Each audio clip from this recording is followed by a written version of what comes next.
বাংলাদেশের উন্নয়নে শেখ হাসিনার উপহার। বাংলা লোকগানের জনপ্রিয় কণ্ঠশিল্পী মমতাজ, অনেকে তাকে ডাকেন ফোক সম্রাজ্ঞী বলেও। মানিকগঞ্জের ধলেশ্বরী নদীর পাড়ের ছোট্ট এক গ্রামে বড় হয়েছেন তিনি। বাবা ছিলেন বাউল। গ্রামের মঞ্চে বাবার সাথে বাউল গান করা সেই সাদামাটা কণ্ঠশিল্পী থেকে মমতাজ কিভাবে হয়ে উঠলেন হালের আলোচিত রাজনীতিবিদ? পতিত ফ্যাসিস্ট আওয়ামী লীগের সাবেক সংসদ সদস্য হিসেবে কিভাবে উত্থান হয় মমতাজের?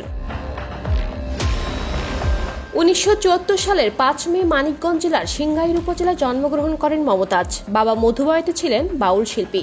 মমতাজ প্রথম জীবনে বাবা মধুবয়াতি, পরে মাতাল রাজ্জাক দেওয়ান, শেষে লোকগানের শিক্ষক আব্দুর রশিদ সরকারের কাছে গান শেখেন।